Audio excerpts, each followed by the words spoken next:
The one of many times I was bullied as a personal shopper at a high-end boutique by a rude associate, and how I got this one back.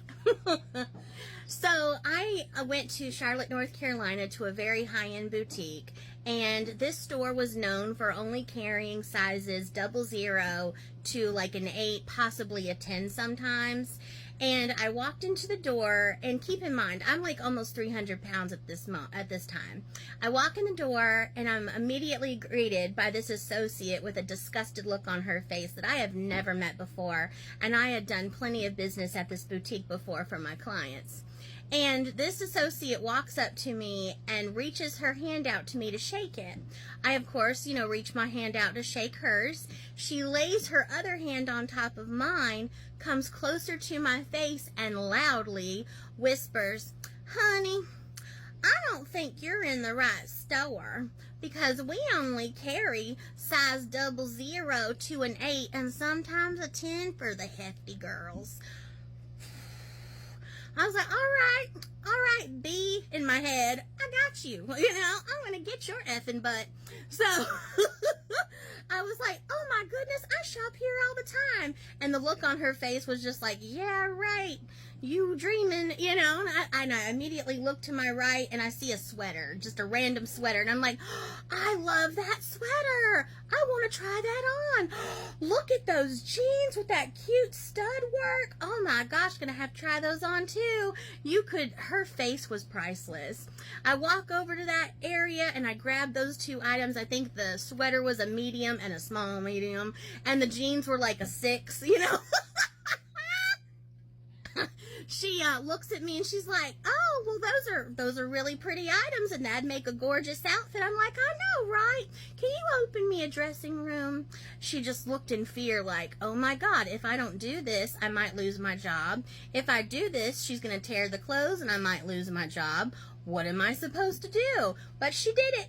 She escorted me to my fitting room. She hung those 2 items up in the dressing room, and she literally stood outside the door, which never had happened before in my personal experience. Okay, like they at least walk a few feet away and give you some space. Not this one, not this Karen. So I just happened for some reason to have a scarf in my bag that I did not care much about, and I wanted to use it to get back at her. So I just jiggle the hangers a little bit, I sound like I'm putting clothes on. I even take my pants off, I think, just to give the illusion I'm truly trying this stuff on. And then I take the scarf out of my purse and I rip it. The noise on the outside of that fitting room, I will never forget. It was shock, it was fear, it was disgust, it was, oh my God, priceless. So I wait a few more minutes or a few more seconds, and I rip the scarf again. So I ripped it twice. Then I'm like, oh no. Like I said it loud because I knew she was right there. I said, oh no, I think I need a size up. Miss, Karen, because she is one. Miss Karen, do you happen to have these jeans in a size 8? Silence. Let me go check. Waits a few seconds. She comes back. I knew she didn't even go check. Well, we're out right now. We might have to order those, but they might take a month to come in. They're very popular. I'm like, oh, no big deal. So I get dressed, and I walk out of the fitting room, and the garments are in perfect shape. And she's like, oh, well, I'm sorry those didn't work out for you. I'm like, what do you mean? They worked out perfectly. I'm super happy. I'm ready to check out. The look on her face again was just like, is this a joke? But she just took them from me with this fake smile on her face and escorted me to the register.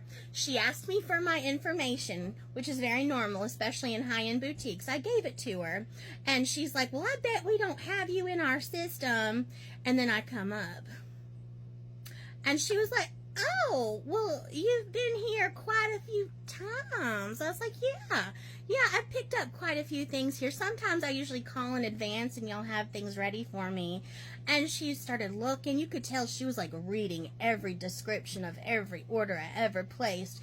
And she saw other names under each order under my name. And she was like, I see you're a personal shopper. I was like, yeah, I am.